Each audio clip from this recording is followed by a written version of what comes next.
À la fin de cette vidéo, tu seras capable de deviner n'importe quel objet qui se trouve autour de toi sans poser la moindre question à ton spectateur. En plus de ça, cette expérience a un taux de réussite de 100% puisque tu réussiras dans n'importe quel cas à deviner l'objet auquel pense ton spectateur. On va faire une démonstration et juste après, je t'expliquerai en détail comment faire. Mais juste avant, si tu n'as pas encore rejoint cette école de magie, je t'invite à le faire en cliquant sur le bouton rouge s'abonner juste en dessous de la vidéo. C'est parti pour la démonstration. Alors pour la démonstration, je suis ici avec David. Merci d'avoir accepté mon invitation. Pas de soucis, ça fait plaisir. Pour cette expérience, ce que je vais faire, c'est que je vais te remettre ici ce morceau de papier. Je vais te demander de le poser à côté de toi, comme ça on est sûr que je peux pas y toucher. Habituellement, je t'aurais demandé de le garder dans tes mains, mais tu vas en avoir besoin.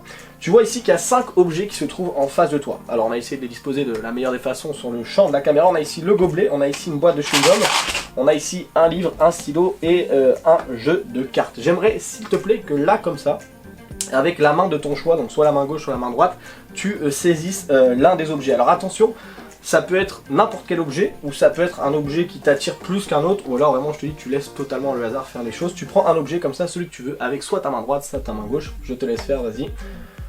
C'est parfait, tu as pris le stylo, tu le gardes en main droite. Main droite. Main droite, ok, parfait. Ce qui fait que maintenant il te reste la main gauche, et avec la main gauche je vais te demander une nouvelle fois de saisir un objet, et cette fois-ci, encore une fois, tu vas prendre l'objet de ton choix. Soit tu prends le premier objet qui te vient en tête, soit tu prends un objet qui t'attire plus qu'un autre. J'aime bien le film. Une fois que c'est fait, la ligne verte, tu l'as lu? Je l'ai pas. Je vais te demander de tendre ces deux objets. Tu peux voilà, les peser un petit peu comme ça. Je vais te demander de me les tendre. Et tu vas pouvoir mettre les deux objets qui restent à côté du jeu de cartes. Comme ça, il nous reste 3 objets juste ici. Parfait. À partir de maintenant, les règles vont légèrement changer. C'est-à-dire que je vais te demander de prendre ta main forte, c'est ta main droite, c'est ça? C'est ça. Tu vas passer ta main comme ça au-dessus des 3 objets de manière continue comme ceci. Donc vas-y, tu peux le faire. Et à mon top, tu vas saisir le premier objet possible. Ok, tu réfléchis pas, tu te concentres pas. Là, tout de suite, tu prends un objet, n'importe lequel. Parfait. Tu as pris celui-ci avec la main droite. Et maintenant, pareil, avec la main gauche, je vais te demander de passer comme ceci, de droite à gauche, de gauche à droite. Et à mon top, à mon claquement de doigts, pareil, tu saisis un objet, celui que tu veux. Parfait, comme ceci. Alors, je t'avais dit juste avant, précédemment, que les règles allaient changer un petit peu. Pourquoi? Parce que tout à l'heure, je t'ai demandé de choisir peut-être des objets que tu avais envie, peut-être des objets qui t'attiraient. Or là, j'ai laissé complètement le hasard faire les choses puisque tu as pris les objets comme ça sans trop réfléchir. Ce qui fait que tu as inconsciemment décidé de laisser le jeu de cartes juste ici et de garder dans tes mains ces deux objets, la boîte de chewing-gum et le gobelet.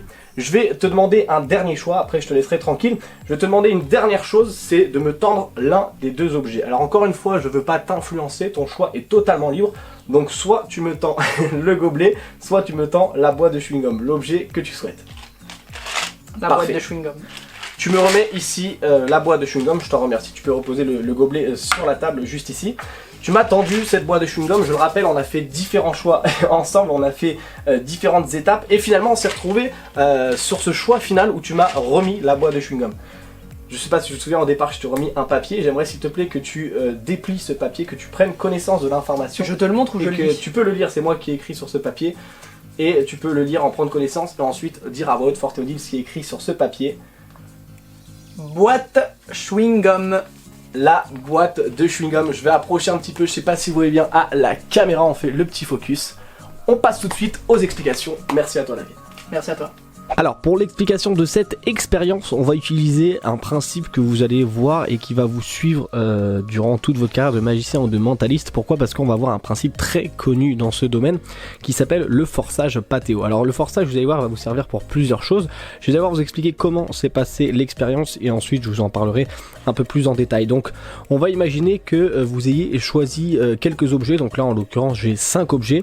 Ce qui est bien avec cette expérience, c'est que vous pouvez vraiment la faire en impromptu, c'est-à-dire sans préparation et sans matériel, puisque tout ce que vous allez avoir besoin c'est à la limite d'un morceau de papier sur lequel vous allez écrire la prédiction, et encore vous pouvez le faire directement avec votre téléphone en l'écrivant dans vos notes ou ailleurs. Donc ce qui est vraiment intéressant, c'est que c'est de l'impromptu. Donc quand on va vous demander de proposer une expérience ou de faire un tour de magie, eh bien vous allez pouvoir réaliser cet effet, sachant que là on est vraiment dans une expérience assez spectaculaire, puisque c'est pas un simple tour de magie où tu choisis une carte et tu la retrouves. Non, là on a vraiment l'impression d'avoir libre choix et que vous avez prédit l'avenir en réussissant la prédiction de l'objet. Donc encore une fois, pour faire encore plus incroyable, vous pouvez demander au spectateur lui-même de choisir 5 objets autour de lui, ou ou 5 ou 6 ou 7, vous allez voir avec l'explication. En soi, vous pouvez faire autant d'objets que vous voulez, 5 c'est l'idéal, vous allez voir pourquoi dans quelques instants. Donc moi j'avais déjà préparé les objets au préalable et j'avais déjà fait ma prédiction. Sinon c'est pareil, la prédiction, vous pouvez la faire devant le spectateur. Alors il faut juste pas qu'il voit l'objet que vous avez indiqué sur votre papier, mais vous pouvez la faire devant le spectateur. Donc moi en l'occurrence j'avais écrit la boîte de chewing-gum juste ici. Vous allez voir, le forçage Patéo, il y a plusieurs options possibles. La première, c'est tout simplement, si vous voyez, en fait ça va l'explication c'est juste de l'adaptation. C'est-à-dire qu'en réalité, vous allez vous adapter à la situation. Et c'est pour ça que vous allez jamais énoncer ce qui va réellement se passer. Vous avez vu au début dans la démonstration avec David, je lui ai pas dit, prends 2 objets et ces 2 objets là, on va les enlever. Non. Pourquoi? Tout simplement parce que si vous regardez bien la démonstration, au départ je demande à David une chose, c'est de prendre un objet. Donc moi je vous le rappelle, sur ma prédiction j'ai écrit boîte de chewing-gum. Et donc là je demande tout simplement à David dans mon speech au départ de prendre un objet. Il y a plusieurs scénarios possibles, comme je vous l'ai dit, si là, et ça m'est déjà arrivé, là c'était pas le cas dans cette vidéo, mais si David avait pris la boîte de chewing-gum, je sais plus l'objet qu'il a pris au début, mais s'il avait pris la boîte de chewing-gum, l'expérience se terminait là. Pourquoi? Parce que je lui aurais dit, ok, t'as pris la boîte de chewing-gum, c'est un choix totalement libre, on va enlever tous les autres objets. Et je lui aurais dit, regarde, ouvre le papier, j'avais bel et bien inscrit la boîte de chewing-gum. Ça, c'est le meilleur scénario possible. C'est-à-dire que ça m'est arrivé plusieurs fois, notamment une fois où je faisais ça dans un bar, il y avait une quinzaine de personnes. Et justement ils étaient là un peu pour me titiller, etc. Et je leur ai proposé cette expérience. Et là ça a été un coup de poker, puisque il y avait une quinzaine d'objets. Je leur avais demandé, comme je vous l'ai dit, hein, vous pouvez adapter l'expérience. Et je l'avais adapté avec 15 objets. Et sur les 15 objets il a pris la bouteille de Perrier. Et c'est ce que j'avais inscrit. Donc j'ai vraiment une chance folle. Mais donc ça c'est le meilleur scénario possible. C'est que ça soit le premier objet choisi. Ça c'est le premier scénario. Maintenant, si votre spectateur ne prend pas la boîte de chewing-gum ou l'objet que vous avez indiqué, admettons, il prend le livre, eh bien tout simplement, vous allez lui dire de prendre un deuxième objet dans l'autre main. Encore une fois, plusieurs scénarios possibles. S'il décide de prendre la boîte de chewing-gum, eh bien là vous êtes bon. Donc ce que vous allez faire, c'est que tout simplement, vous allez lui dire, ok, tu as sélectionné ces 2 objets, on va les garder et on va enlever tout le reste. Et vous enlevez tous les autres objets. Et vous gardez plus que les 2 objets qu'il avait choisis. Ok. Pour la partie d'après, comment faire pour qu'il choisisse la boîte de chewing-gum, on y reviendra dans quelques instants. Maintenant, si dans les 2 objets, ce n'est pas la boîte de chewing-gum qui a été choisie, donc admettons ils choisissent le livre et le stylo. Donc moi en l'occurrence dans la démonstration c'est ce qui s'est passé avec David, puisque David n'a pas choisi les bons objets. Et bien tout simplement je les prends et je lui dis voilà, ces 2 objets que tu as choisis de manière totalement libre, c'est important de toujours le rappeler, on va les mettre sur le côté. Et il nous reste maintenant 3 objets. Et là vous mettez les 3 objets. Et vous allez dire cette phrase très importante, il est important de la dire, vous allez voir pourquoi. Vous allez dire, maintenant, attention, les règles vont légèrement changer, vous allez voir dans quelques instants. Et vous laissez cette phrase en suspens. Pourquoi? Parce que tout simplement, là vous allez une nouvelle fois lui demander de choisir un objet. Sauf que cette fois-ci, s'il prend la boîte de chewing-gum, ça serait pas logique de l'enlever, ça serait pas logique d'enlever les autres objets. Pourquoi? Parce que dans la première partie, vous avez enlevé les objets qu'il a choisis. Donc là, s'il prend la boîte de chewing-gum et que vous enlevez les 2 autres, il va vous dire, bah attendez, c'est bizarre, parce qu'avant on les a enlevés, là on les garde, je comprends plus. C'est pour ça que dans cette expérience, il faut toujours être sûr de soi, et que vous lui dites la phrase juste avant, les règles vont changer. Comme ça, si il prend la boîte de chewing-gum, et ben vous lui rappelez votre phrase et vous lui dites, vous avez vu il y a quelques instants je vous ai dit que les règles allaient changer. Pourquoi? Parce que là instinctivement vous avez choisi l'objet, la boîte de chewing-gum, et du coup on va la garder avec vous et vous enlevez les 2 autres objets, ce qui fait qu'encore une fois votre spectateur a le bon objet entre les mains. Donc cette phrase est vraiment importante. Si maintenant il prend le gobelet comme il a fait actuellement, et bien vous continuez, vous lui dites voilà, tu as choisi un objet, comme tout à l'heure je vais te demander de prendre un deuxième objet. Et là, hop, s'il prend le bon objet, bah vous êtes bon. Vous lui dites encore une fois votre phrase. Vous lui dites, vous rappelez, tout à l'heure, je vous ai dit que les choses allaient changer. Donc vous avez décidé vous avez gardé ces 2 objets. Donc on va enlever le jeu de cartes. Tout à l'heure, c'est pas ce que vous avez fait, mais votre phrase de les règles vont changer vous sauve encore une fois la mise. Donc là, vous enlevez le jeu de cartes et il vous reste plus que les 2 objets. Donc encore une fois, pour les 2 objets, on verra à la fin. Et en revanche, et là vous inquiétez pas, c'est le dernier scénario possible, c'est que s'il prend le gobelet et le jeu de cartes, et bien là tout simplement, encore une fois, vous rappelez votre phrase en disant tout simplement ce que vous dites, c'est que vous continuez comme tout à l'heure, vous dites voilà, on va encore une fois enlever les deux objets. Et là vous faites abstraction de votre phrase de les règles vont changer, les gens vont pas y prêter attention, et vous faites comme tout à l'heure. Et là vous pouvez récapituler toute l'expérience en disant voilà, on a fait des choix différents, enfin vous avez fait des choix, et finalement à la fin, il vous reste plus que la boîte de chewing-gum, vous pouvez ouvrir le papier. Donc comme je vous l'ai dit, dans tous les cas, c'est la boîte de chewing-gum qui reste à la fin. Donc je vous le répète, s'il la prend en premier, c'est bon. Et s'il la prend pas en premier, eh ben, il faut faire en sorte de la garder. Maintenant, la dernière petite chose que je vous ai pas expliqué, c'est comment faire une fois qu'il reste plus que deux objets. Puisque vous l'avez vu, soit la boîte est prise directement, soit elle se retrouve dans les deux objets. La phrase, écoutez bien, elle va être très très simple. C'est que le spectateur se retrouve avec les deux objets dans les mains. Et vous, imaginons que votre bon objet c'est la boîte de chewing-gum, vous allez tout simplement lui dire à partir de maintenant, je vais te demander de me tendre un objet. Celui que tu veux, attention, je ne veux pas t'influencer.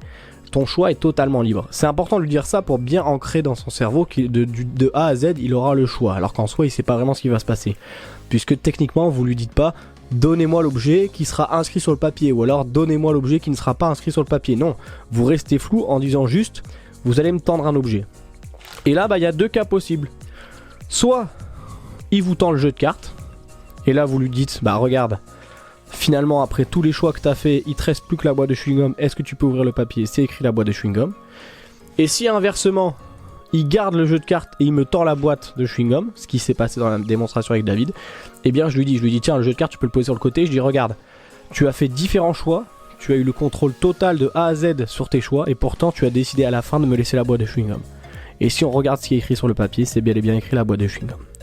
Donc vous l'aurez compris, chaque étape, quoi qu'il arrive, vous vous retrouvez avec l'objet qui a été indiqué sur votre papier. Donc ça s'appelle le forçage Patheau. Donc je vous invite à re-regarder ces explications pour avoir bien les différents scénarios. Peut-être que ça peut vous paraître compliqué, mais vous allez voir que c'est ultra simple. Il n'y a vraiment rien de compliqué. L'important c'est vraiment d'être confiant et de donner les bonnes phrases. Donc regardez bien cette vidéo, re-regardez-la et écoutez bien les phrases que j'ai énoncées. Parce que si vous dites voilà, donnez-moi un objet qu'on va garder ou donnez-moi un objet qu'on va enlever, là vous êtes foutu. Pourquoi ? Parce que si vous dites donnez-moi un objet qu'on va enlever et qui vous donne la boîte de chewing-gum, eh ben vous êtes mal parti. Donc toujours rester dans le flou et adapter en fonction de ce qui se passe. Et adapter avec le scénario qui a été le meilleur scénario pour vous. Donc je vous le rappelle, si c'est au départ, eh bien l'objet est choisi, et bien tant mieux pour vous. Et puis s'il n'est pas choisi, pas d'inquiétude, puisque vous allez vous adapter pour qu'à la fin, il ne reste plus que la boîte de chewing-gum. Voilà pour les explications du forçage Patheau. J'espère que les explications de cette expérience t'ont plu. En tout cas, sache que le forçage Patheau est un forçage utilisé, que ça soit dans la magie, que ça soit dans le mentalisme. Donc ce que je viens de te livrer, c'est une véritable bombe. C'est vraiment un axe dans le domaine de la magie et du mentalisme qui va te permettre ensuite de créer vraiment tout ce que tu veux. Pourquoi ? Parce que tu l'as vu, ça nécessite aucun matériel. Les gens avec cette expérience vont avoir l'impression que tu lis dans leurs pensées, ou alors que tu as tout simplement prédit l'avenir en fonction de comment tu présentes cet effet. Mais sache que même si tu veux pas réaliser l'effet que tu viens de voir dans cette vidéo, ou tout simplement l'effet de deviner un objet, il pourra te servir dans plein de choses. Je te donne un exemple, si par exemple tu veux faire un book test, donc un book test est une expérience de mentalisme avec un livre, notamment où tu devines des mots ou alors tu devines carrément des phrases dans un livre, souvent c'est des grosses routines de mentalisme, et bien sache que pour rajouter un effet supplémentaire, moi je l'ai fait pendant de nombreuses années, plutôt que simplement dire tiens regarde prends ce livre et je vais deviner un mot à n'importe quelle page, et bien tout simplement tu peux sortir une dizaine de livres et grâce au forçage Patheau, et bien tu peux forcer le livre sans que la personne ne s'en rende compte. Donc là cette fois-ci on sera pas sur un effet directement où tu dis tiens je savais que tu allais prendre ce livre, mais en forçant indirectement le livre, et bien la personne se retrouve avec un livre qui dans son esprit elle a choisi totalement de manière totalement libre, alors que c'est faux, ce qui fait que ça renforce encore une fois l'impact de ton expérience et de ton book test. Donc voilà, comme je te l'ai dit, ne néglige pas cet effet parce qu'il te servira dans plein de domaines, que ça soit en magie ou en mentalisme. Au-delà de ça, tu peux présenter cette expérience n'importe où, n'importe quand avec la version que je viens de te présenter. Pourquoi ? Parce que ça, moi je l'ai fait de nombreuses années quand j'étais en cours, ou quand on me demandait une expérience ou un tour et que j'avais rien sous le coude, je faisais cette expérience. Pourquoi ? Parce que t'arrives, tiens, prends 5 objets autour de toi et derrière t'amènes quelque chose. Donc encore une fois, on a cette chose qu'on amène où on dit tiens, le gars n'a pas son matériel et pourtant il arrive à m'emmener quelque part, il arrive à me faire une expérience. En plus de ça, l'impact de cette expérience est relativement fou, hein, de pouvoir deviner comme ça un objet ou de prédire l'objet, ça reste assez incroyable. Et puis, comme on l'a vu avec les différents scénarios, quoi qu'il arrive, à la fin tu as toujours un impact qui est conséquent puisque l'effet, le spectateur il se dit waouh, comment il a fait, comment il a pu deviner. Bref, c'est un effet vraiment incroyable. Encore une fois, je t'invite à le tester dans un premier temps sur tes amis, sur ta famille, sur tes proches. Alors, fais juste attention, je mets une petite parenthèse, quand tu vas tester cet effet, évite de le refaire à la même personne. C'est-à-dire qu'une fois que tu l'as fait une fois, ça, ne le refais pas. Parce que sinon, imagine que tu as fait deviner une canette de coca parce que la personne elle avait pris directement la canette, comme on l'a vu dans l'exemple, et puis elle te demande de le refaire et cette fois-ci, c'est pas le premier objet qu'elle prend qui est le bon. Tu vas être en difficulté. Donc voilà, comme je te l'ai dit, entraîne-toi sur différentes personnes, que ce soit tes frères, tes amis, ton entourage, etc. Et puis une fois que tu es bien rodé, eh bien tu pourras aller plus loin avec cette expérience. Et puis comme je te l'ai dit, n'hésite pas à t'en servir aussi pour d'autres expériences et à utiliser cet effet incroyable. De mon côté, je te souhaite un bon entraînement et je te souhaite plein de créativité avec cet effet miraculeux que je viens de te livrer. Et puis je te souhaite un bon entraînement sur ce que tu es en train d'entreprendre actuellement. Je te mets juste ici une vidéo qui pourrait t'intéresser. Et puis sinon sur la chaîne YouTube, que ça soit dans les vidéos classiques ou dans les shorts, tu trouveras plein de choses que tu pourras travailler et qui pourraient t'intéresser. Je te souhaite un bon entraînement et je te dis à très bientôt sur cette chaîne YouTube. Si tu n'es pas encore abonné, je t'invite à le faire en cliquant sur le bouton rouge s'abonner juste en dessous de la vidéo. Bon entraînement à toi, ciao!